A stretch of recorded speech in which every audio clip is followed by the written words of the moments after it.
Well, Steve, how are you, mate? It's another Good, week, man. and as you can see, I'm still in the bunker. How you doing? Well, is that a virtual background you have now, the black, or is that Nah, or did you nah, iron the curtain? it's a real one. No, I haven't ironed it. It's when I just get close into my light up front, see how it Ah, just goes out of. Look at that, beautiful, yeah. It beautiful. almost looks like a virtual background. Yeah, but no, nothing virtual about it. It's all I legit. did my chat with Googs the other day and popped up and he goes, "Oh, I see you already got the Teams virtual background going." I'm like, "Nope, that's actually a wall." He just assumed that I had the virtual background going as well. Yeah. So how you been?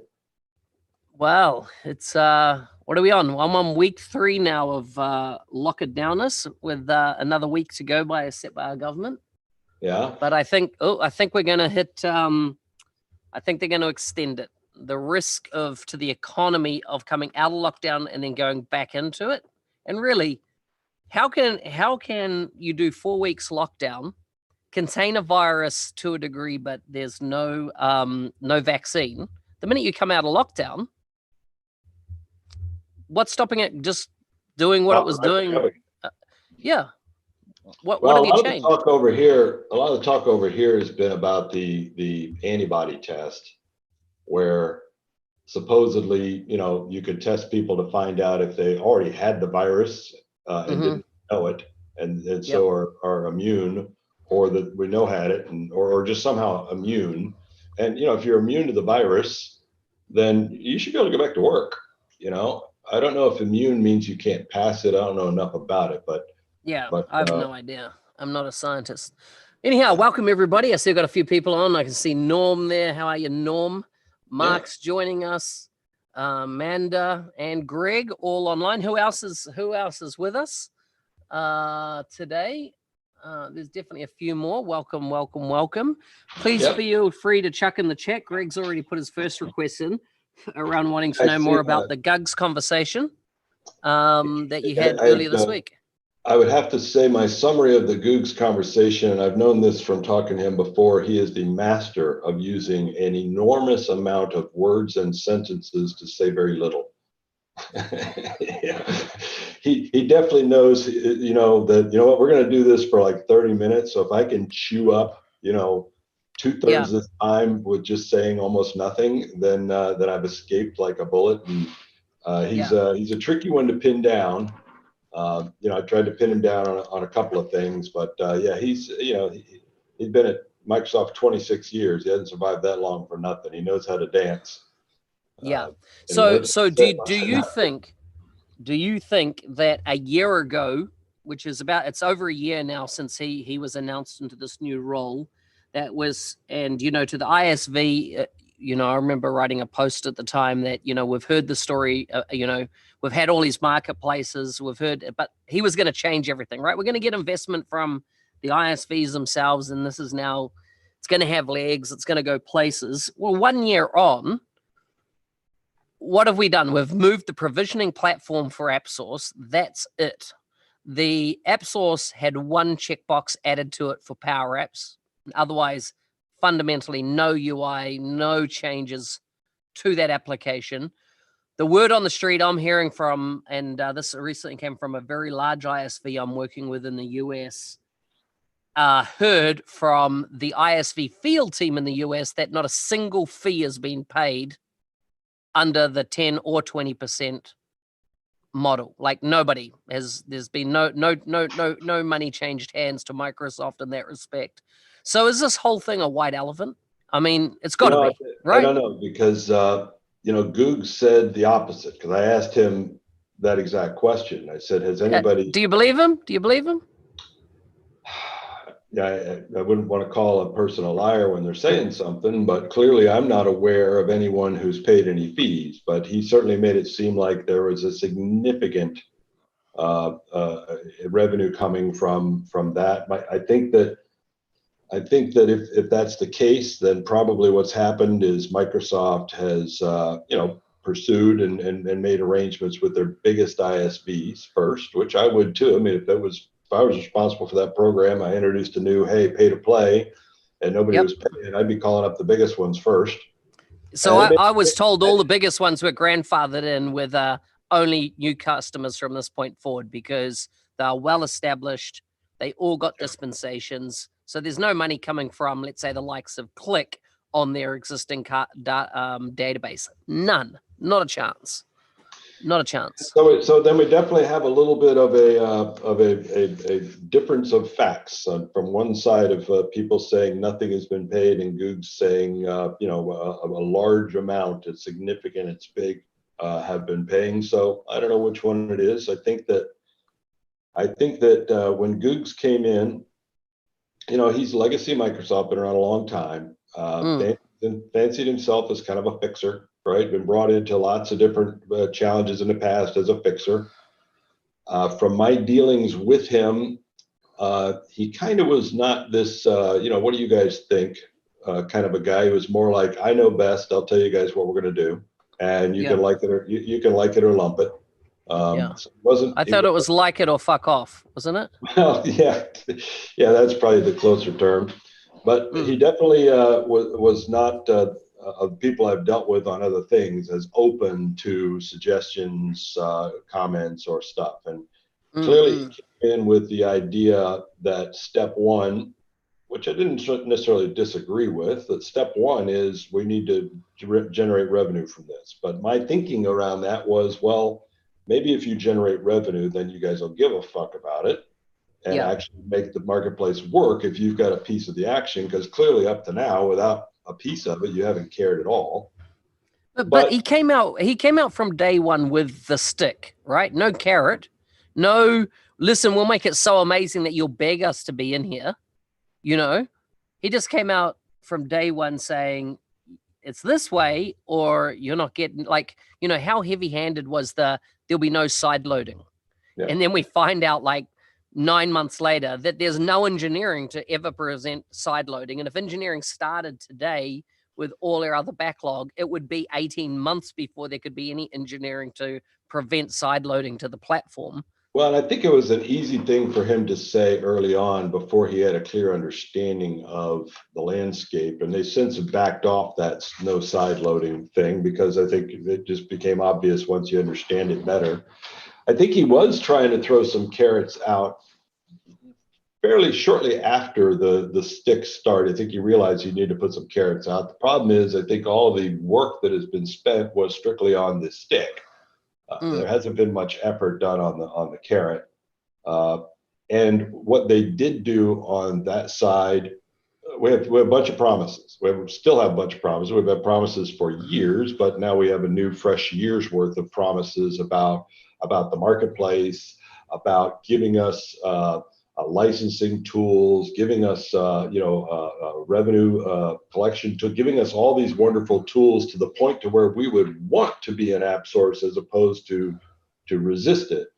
But none of those have surfaced yet that we have seen. He did say there's hammer banging going on, but that was just me saying there's hammer banging going on and him agreeing.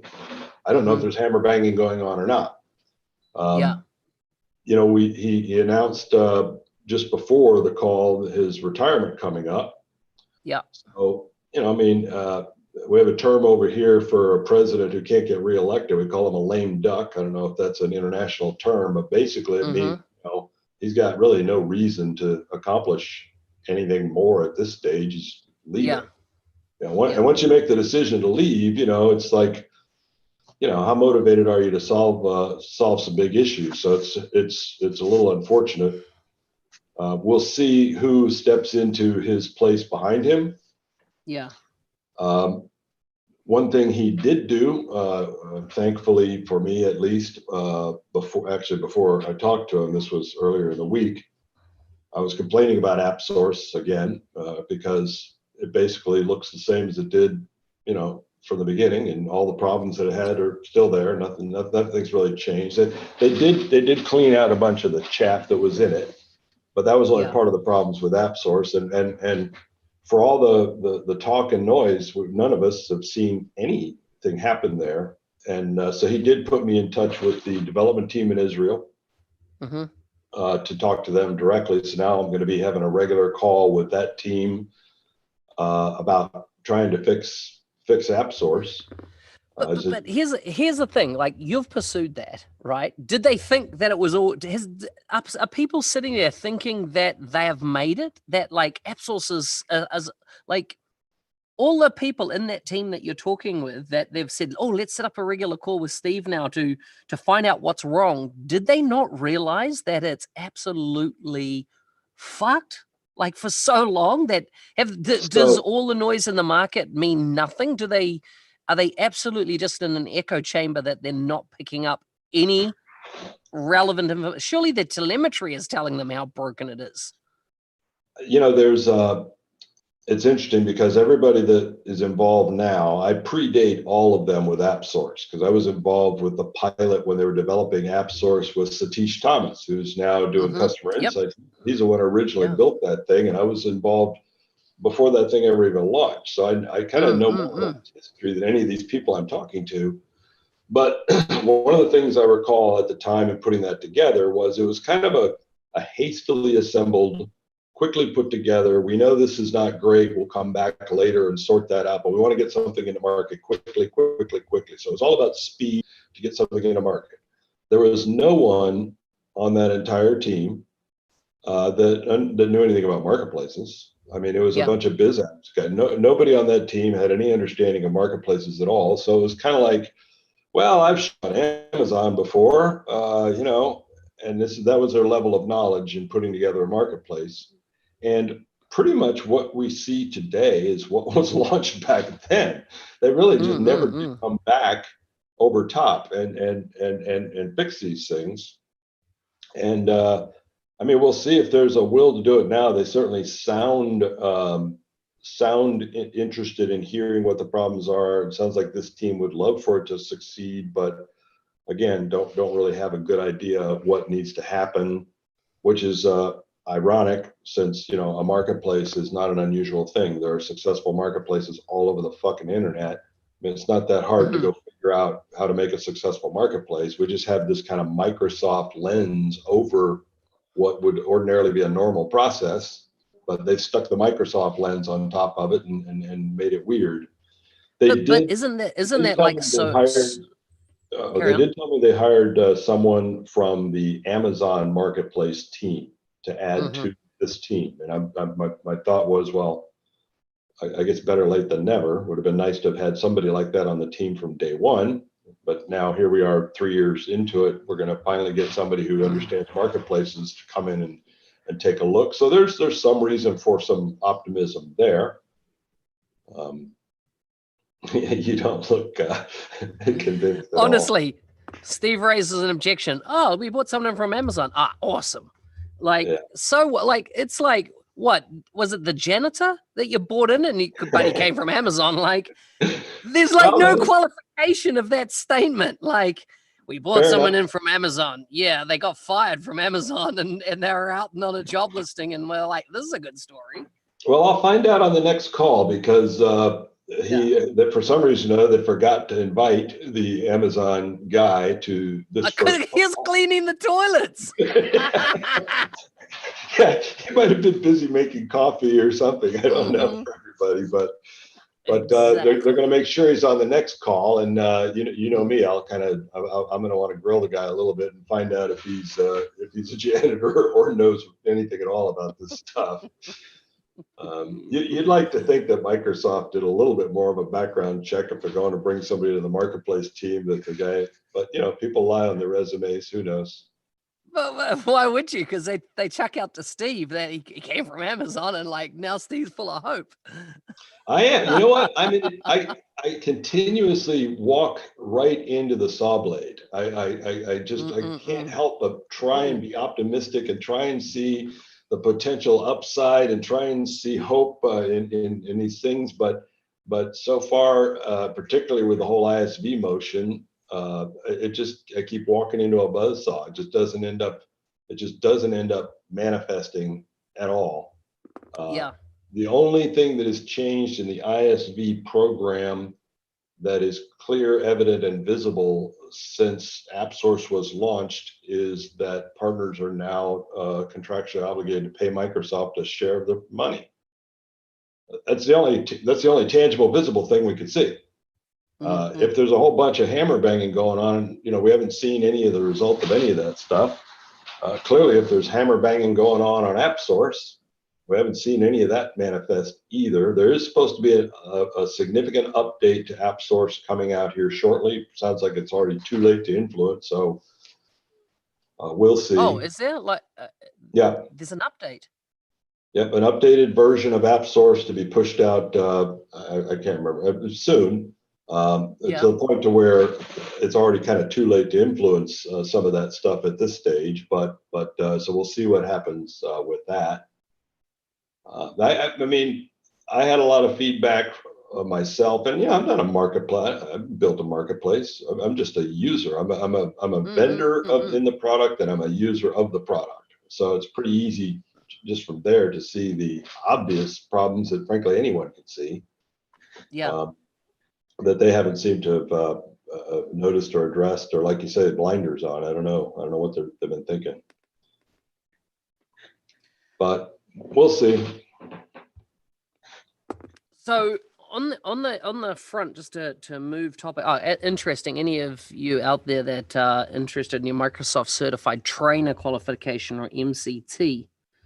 Now might be a good time to go get it. Microsoft are waiving the $800 fee a year, and even got an email because I just paid mine about 6 weeks ago that they're refunding this year's payment.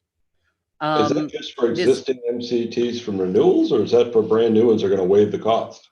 Yeah, I don't know. I just think it'd be worth trying, right? If you're after MCT. I mean, I could definitely see how they could waive the cost for your renewal because, I mean, you're, especially as a trainer, a lot of training opportunities are kind of evaporated, or some of them. So I could see that, but to be a new one would be kind of like a career choice you'd be making to go into that. And but it seems like in the last year, everybody out there is getting MCT in our community. It's kind of like it's the thing to get at the moment. And of course, what happened is that 2 years ago, the whole training arm of Microsoft Business Applications was internally run, and it got switched over to Worldwide Learning, which is they're the global education arm of everything from Azure to Office 365. Everything is done there. And so for about 10 years, Microsoft BizApps has run their own training division internally that produced all the training courses, etc. That got reshuffled 2 years ago roundabout, and it got moved into Worldwide Learn. Now, what that meant is up to that point, when it was internal, there hadn't been an emphasis on you to teach those courses. You need to make it a Microsoft certified trainer. Since it's gone back to Worldwide Learn, they, I am sure, KPI'd on the number of MCTs that they have on their books.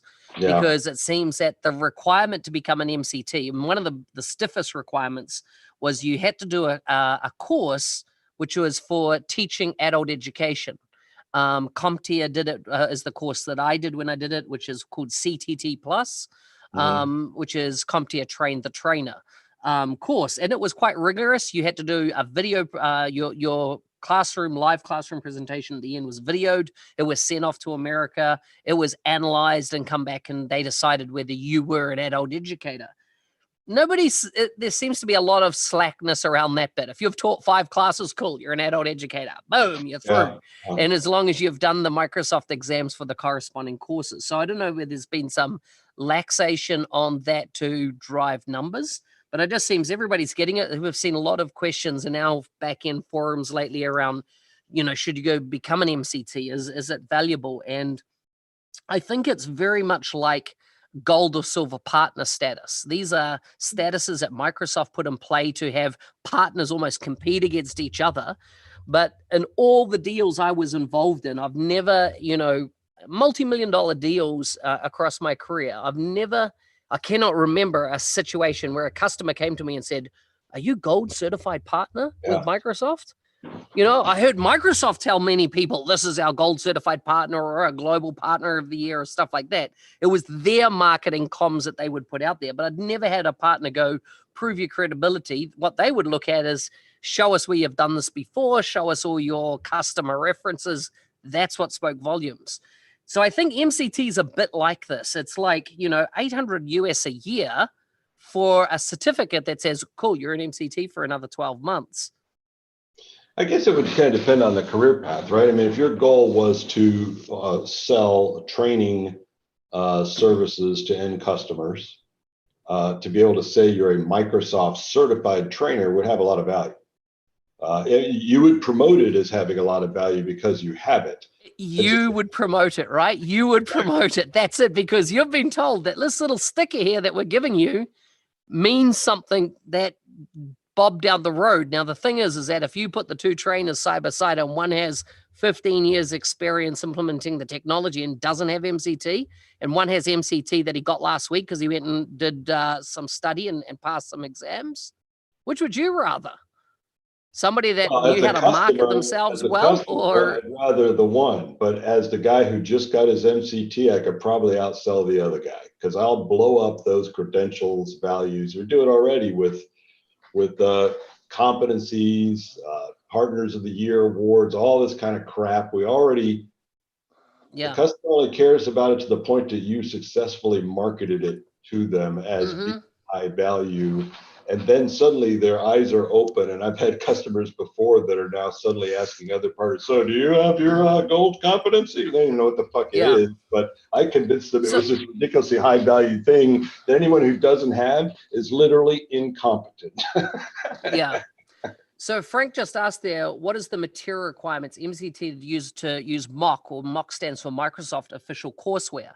The last time that Dynamics brought out Microsoft Official Courseware was, I think, CRM 2013. There's maybe 2015. I'd actually have to have a look because I've got all the copies of MOC that exist. And there's never been an update since then. The content that they used to, in the interim between now and since that point of official courseware coming out, Microsoft would export the transcript of the live trainer that they had done, which they put up on, what was that old environment that as a Dynamics partner, you used to go up to learn, you had to pay $1,000 a year to get access to? Yeah. With the videos on? Dynamics Learning Portal? Yeah, MS Learn is no. MS Learn's now DLP, Dynamics Learning Portal. That's what it was. And so, it was just transcripts of that. Didn't even have kind of like paragraph breaks or anything in it. Then the most recent massive rewrite of everything was last year for the MB200 course, which was a total thorough, 40 to 45 hours, I think, of content was created during that process. And it was the first kind of solid rewrite of content. I know, because I was successful in securing a contract around that. And that was the first time that it assembled something that looked like MOC. Here's the crazy thing. I was on a call with some chap in the UK recently, ex-army, and he had just done a career change and came into the space, and he had done all that online learning for the MB200 course before it was archived in December. And he then went to a learning training provider in the United Kingdom, paid £7,000 for a 5-day class on the MB200.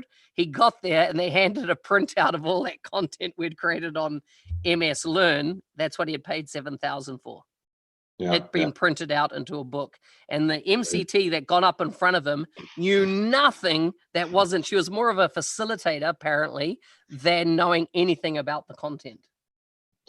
I'm looking at Mark's comment here about Microsoft needs a way to segment and prioritize partners without certifications. Well, that's what that's what they use competencies for, is to segment and prioritize partners. It's always been an uneven playing field. Microsoft is kingmakers when they want to be.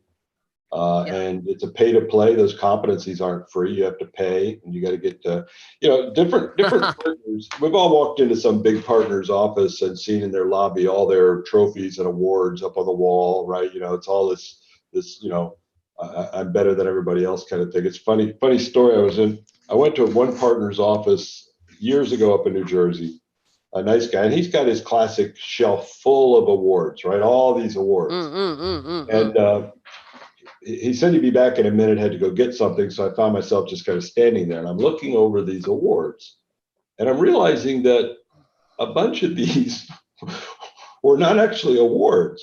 They were like name badges from events that he had sent out to a trophy shop and had, bathed in this plastic. And it was literally, he attended like Inspire 2015 or something like that, and it had the trophy shop wrap it in clear plastic like this, and there's this badge.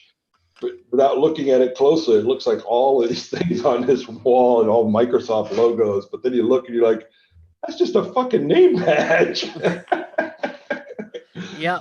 But people love their shrines, right? They're the entry shrines into their businesses and stuff, and their awards. I mean, I got a partner of the year plate around here. I think it's in a bottom drawer of a file cabinet over there somewhere. So here's this little story. I was in Toronto. I was in Toronto for Microsoft partner of the, what is it? The partner conference. Yep. Inspire. It must have been 2016, and me and my team were successful and we're winning Worldwide Partner of the Year for crime, safety, and justice for something we built for the Australian government around border security. And so you get awarded on massively. Had dinner with Sachi and stuff like this. It was very nice, very nice. That day, I also found out that I won Partner of the Year for Greater China. Huh? And was I attending the award ceremony in Toronto to receive this award? And I was like, I'm busy with Sachi. Well, I only found out today, but once again, I got this big glass plaque because we did one deal in Hong Kong, and it was the biggest Dynamics deal that ever been done in Hong Kong.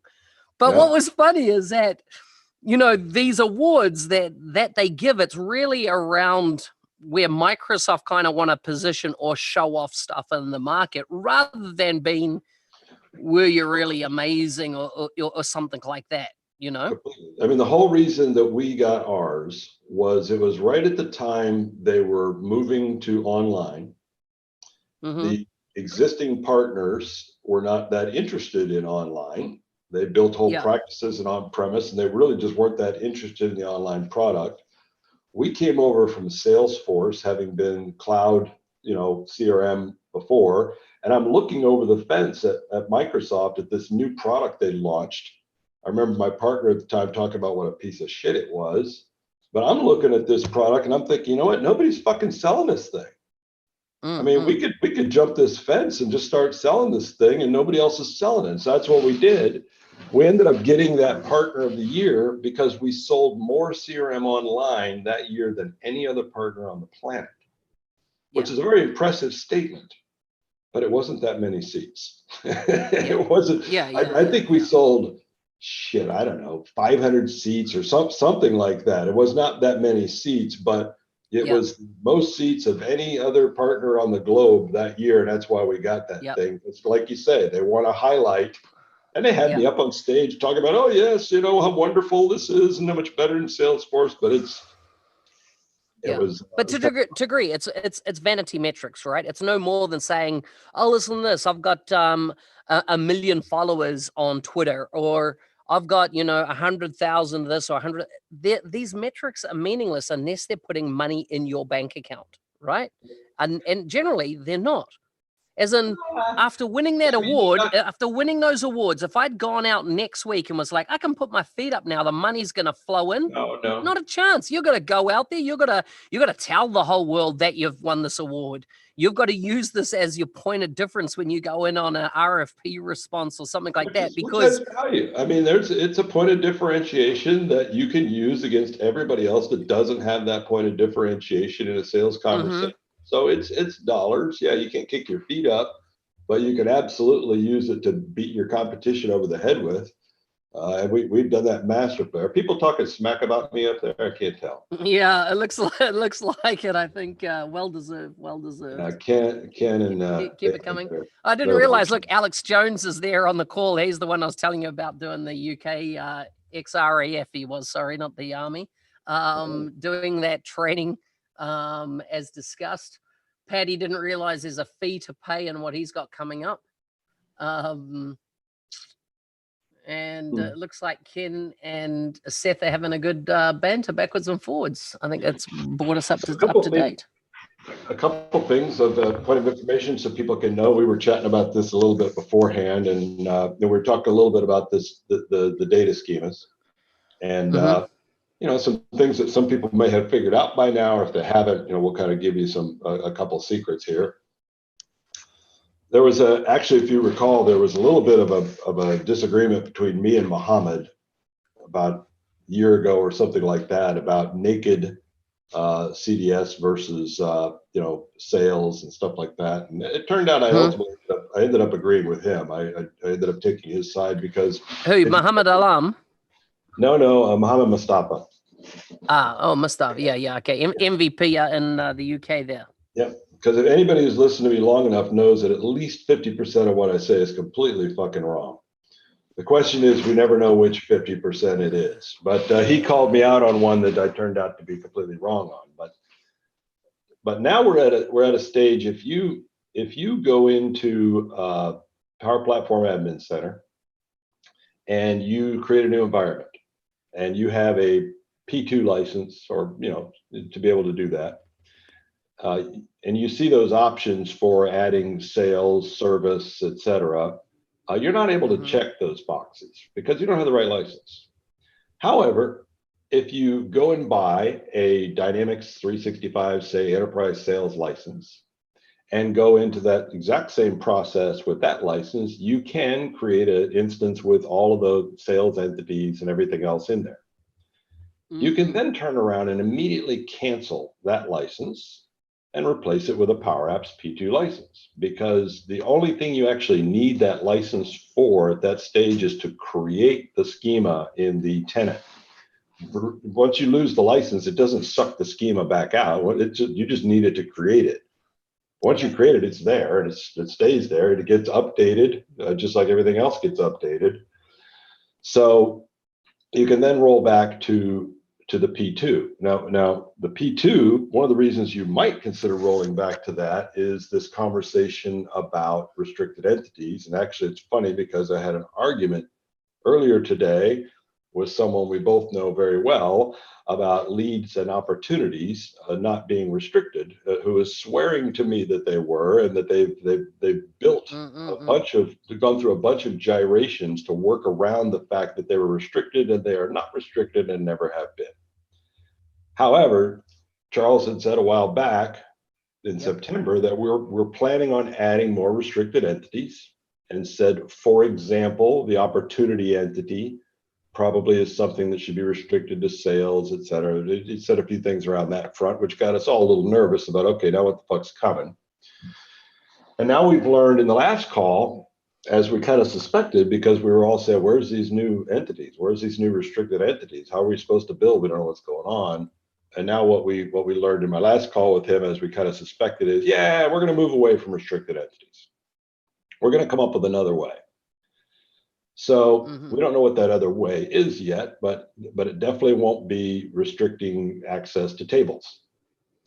So now if you install the full schema through that process I just talked about, by going and buying a full license, check the box, install the schema, dump the license, and replace it with a cheap license, you have the full schema. At the moment, technically, until they come out with something, there are some restricted entities you shouldn't be using, like the case entity, et cetera.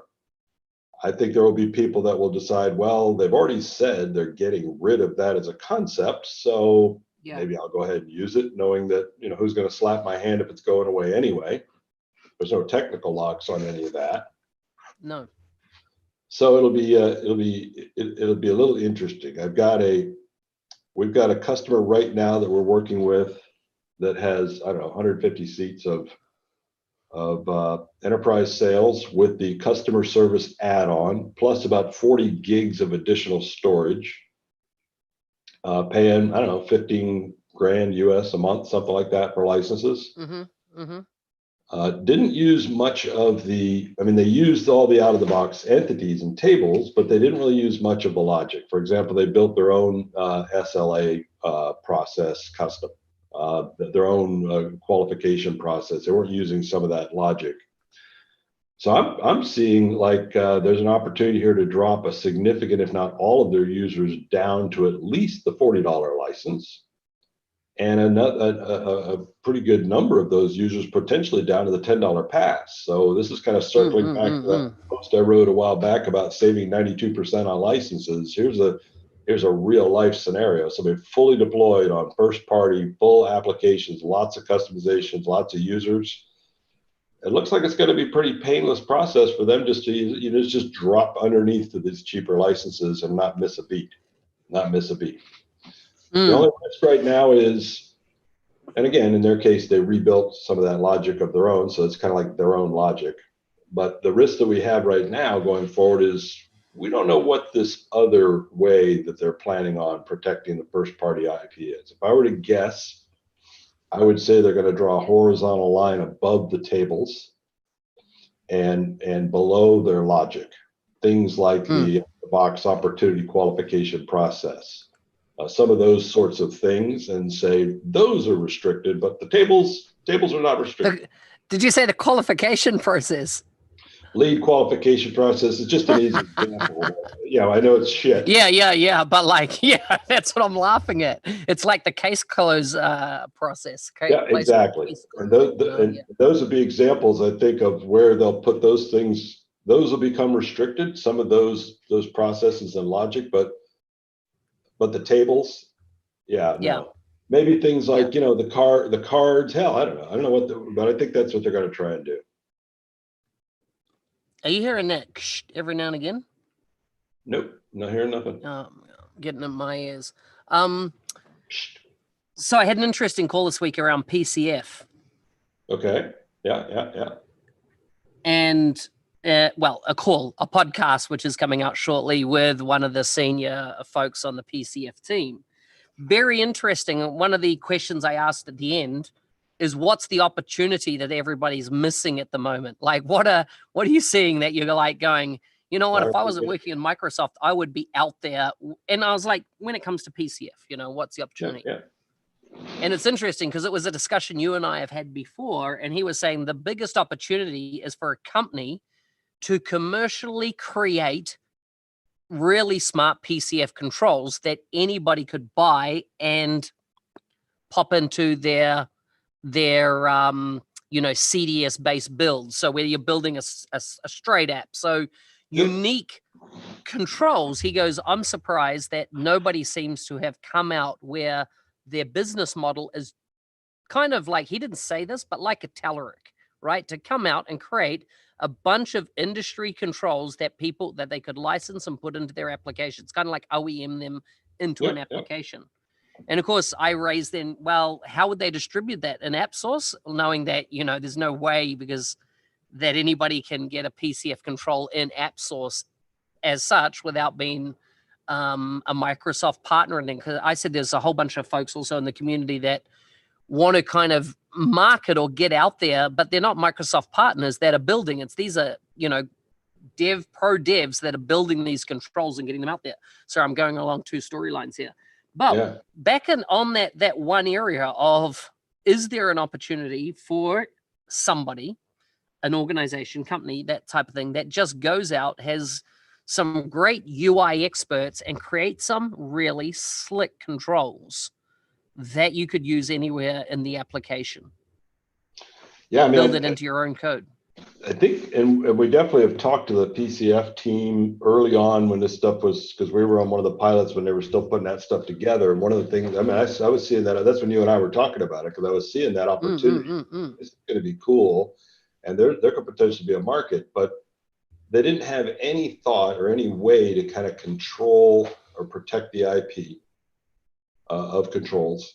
So it's a completely unprotectable thing. I mean, unless you're, somehow jettisoning outside to get it. But for a lot of controls, there just wasn't any way to protect your IP. So that's okay. I mean, that doesn't mean that there's not a business opportunity. Now you're kind of on that honor system business opportunity where you're going to rely on the majority of customers that are willing to pay for what they should pay, and realize that there's a bunch of customers that will not, and potentially some other IP folks that will say, oh, this is a neat control. I'm just going to take it, change the namespace, change the name, and republish it as my own, which is not that hard to do either. So it's very difficult to protect the IP of a control, which is why the market that we have right now for controls exists of mostly a bunch of developers doing them all as community-free projects. Yeah. And in a true business, that's what's killing the business model for any business thinking about doing that, is we don't have a way to protect this freaking IP. So, and once again, that's something that's not on anybody's radar inside Microsoft that I've seen. no, and it's something I think that would also be very difficult, because I mean, these controls are essentially what packaged up JavaScript, right? I mean, they're all client side run, so it's very difficult to really do it. Yeah, and Scott has done some pretty interesting stuff, obviously, with some controls, but I think that and the problem with the controls and things like PCF.gallery, Guido's site, where he's kind of curating lots of controls that are built by developers as just kind of community projects, mostly directed back to GitHub. It's the same risk we had before with workflow extensions built by guys out there. It's a great tool, man. This is awesome. I'm going to install this in my customer's environment. Suddenly there's an update. It stops working. You reach out to the developer. He's like, yeah, it was just a fucking hobby. I'm not your support. I'm not going to help you. I'm not going to fix it. So that's the risk of these open source, single developer hobby projects. Totally. You put it in your damn customer's environment, something changes, it breaks, and they're like, hey, I was just having fun one weekend, Yeah. Getting support, is tough. Fortunately, again, with the PCF controls, it just, decompile the thing, reverse engineer it, you can fix it. But that's the reason why a market hasn't taken off for them either, is because you could do exactly that. Yeah. It's there's a lot of stuff to be considered for it to be. And I mean, and he was looking at it from being inside Microsoft and kind of not having that experience that we've been out in the market, and how do you protect IP and stuff like that.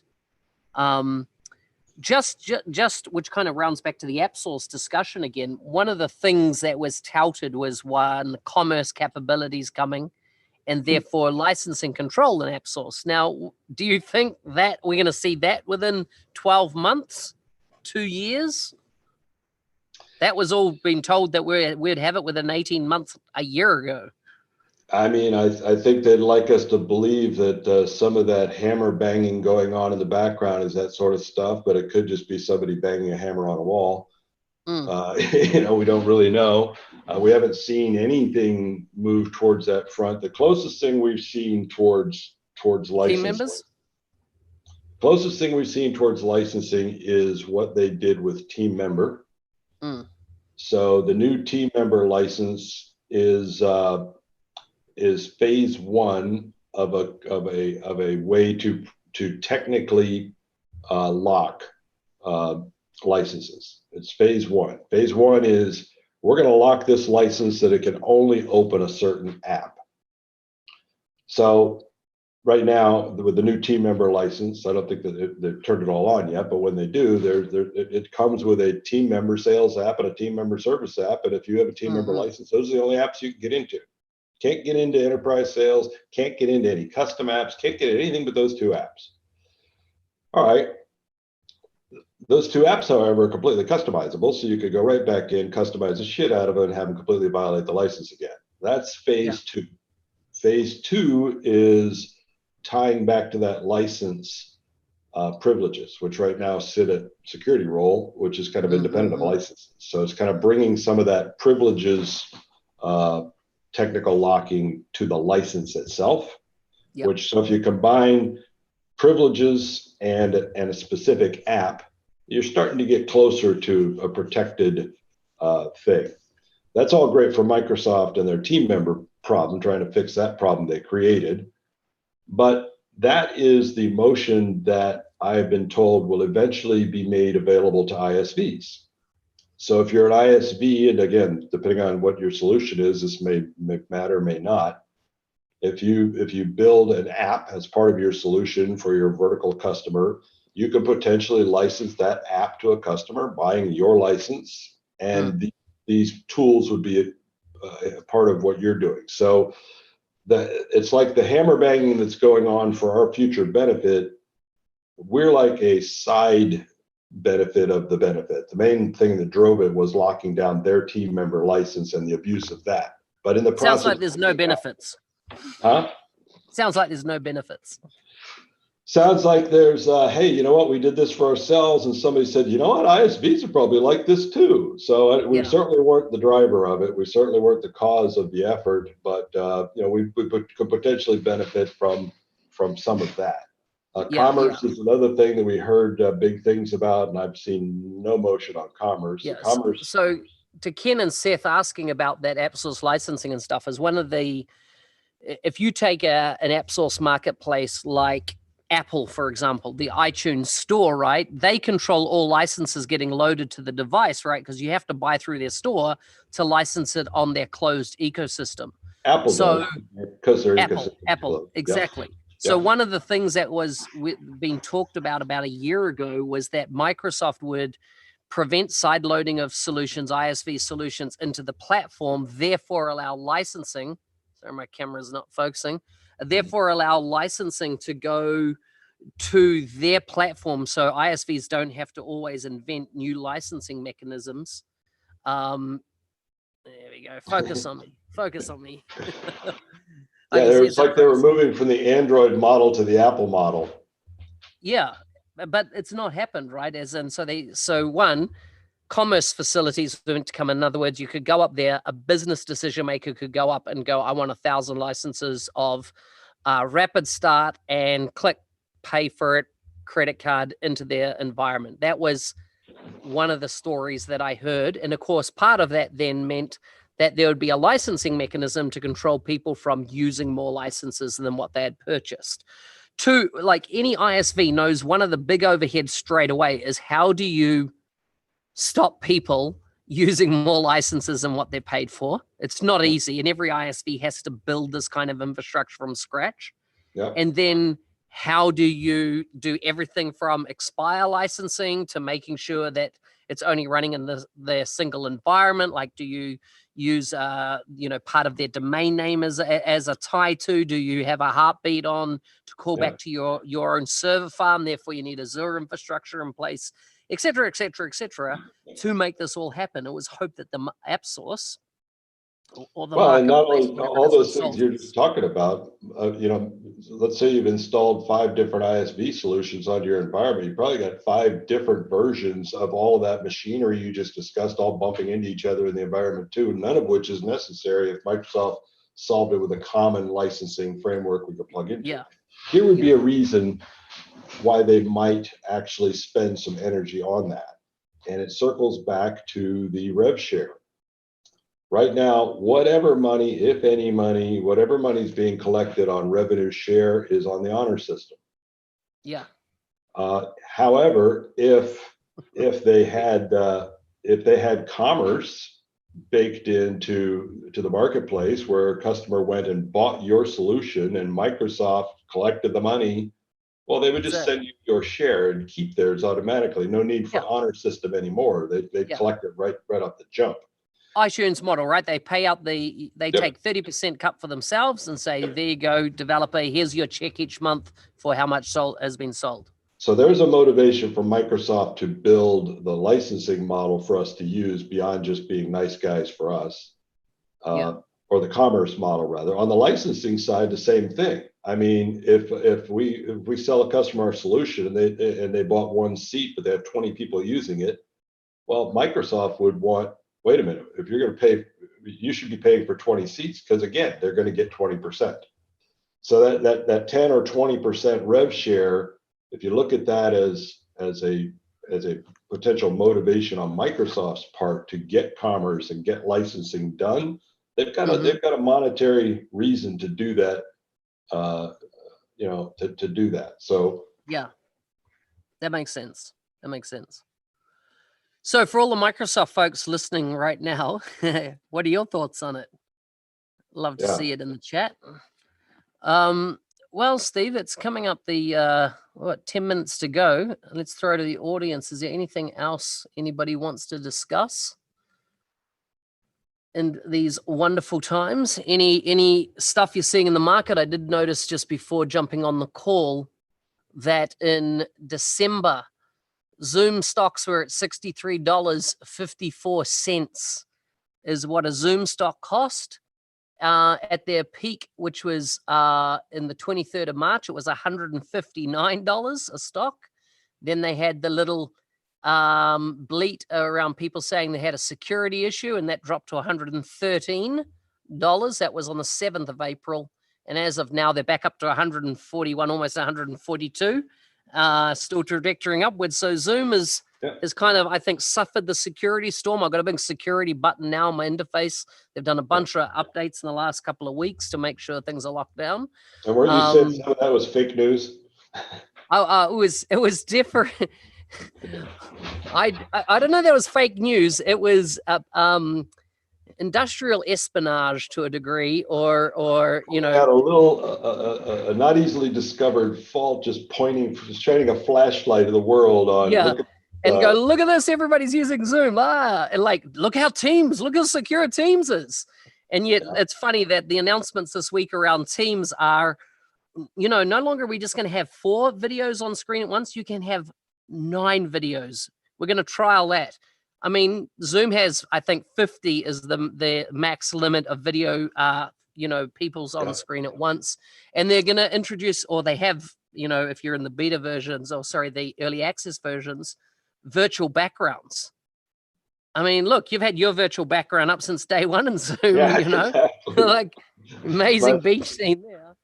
I'm like, please add green screen functionality to Teams. Please add dual screen functionality to Teams. Yeah. Please add a moderator mode that allows you to massive, a more sophisticated control of the interface as a moderator and being able to bring speakers in and out. Because I think for events and stuff, it's so funny. I've seen a lot of people go, oh, use Teams Live. And then a lot of people go, Teams Live sucks. And then go back to, okay, we can bring in 250 people into a normal meeting. This is for user groups and stuff like that. Let's just stick with the normal application. Makes it much more interactive. I'll be using that later this week. I'm doing a keynote for a ISV customer conference that's moved from a live event to online. And they're going to be using Teams Live, that version. So we'll see. I hope it isn't too bumpy out there. I see Ken suggesting Lamana replacing Googs. Not going to happen. Quickly. Yeah, his portfolio is so large, Lamana, at the moment. Well, plus Lamana can write his ticket, and he wants to do fun stuff, and he likes the fun stuff. And frankly, the whole ISV motion is not fun. There's nothing fun about that for Microsoft. It's dealing with a bunch of pissy, whiny ISVs that you'll never be able to please. He wouldn't want any part of that job. Yeah, I tell you what. Just talking about the conferences there, Seth saying stuff. MBAS obviously opened up last week, or since we last talked, with their virtual only event, and you can go up there, sign up now. It's free access. Try and get an event code, because at the checkout process, you can put an event code in if you have one. What does the event code give you? It makes it extra free. So not just free, you get extra free if you get the event code. And if you have one of those event codes to put in there, please send me it, because I didn't have it to sign up with, and I would like an extra free event when that becomes available. But it's well worth doing that. It's going to be the real big first test, I think, for Microsoft putting on, I don't know if there's any conferences, but it's Build before then, but putting on a massive event for MBAS, right? MBAS is potentially going to reach over 10,000, people online for that event. That's going to be very, very interesting. We still, I don't know, has anyone heard anything from DCI, Dynamic Communities, around Barcelona? I'm still scheduled to speak in Barcelona, which I'm definitely not be going to. There's been no announcement of the Europe rescheduled conference or any of the other ones. I mean, I see in Australia, they seem to still be pushing ahead that they're going to do an Australian conference. I just can't see any of these live events happening in the next 12 months. And I definitely get them pushing some of these things off for a while, but now we're starting to reach the point in time where they're kind of a miracle would have to occur for some of those events to happen. So they're obviously not going to happen.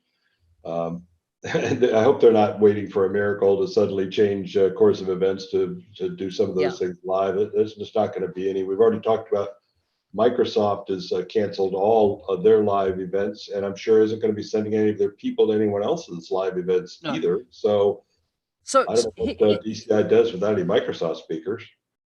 I'd be interested to get everyone's opinion that's actually listening at the moment around how do you handle sponsors in the equivalent of a live event, right? You had an exhibition floor and you can go around the exhibitors and, you know, get the free pen and a fancy trinket and they get to scan your badge and you become a lead. How do you do that in a virtual world?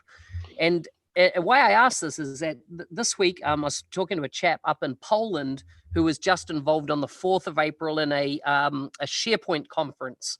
And how are they thinking about this? So it was meant to be a live event. They had to pivot up there. And I thought he came up with such a brilliant idea,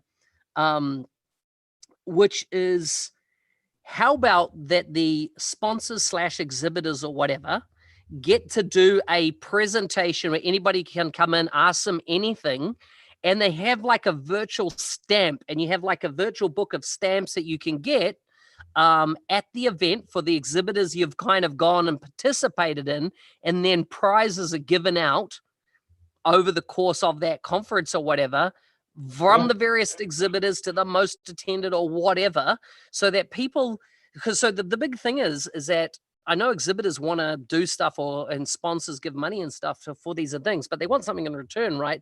How do you make an attendee or put enough desire in place for an attendee to go and listen to an exhibitor's presentation or a demo or whatever?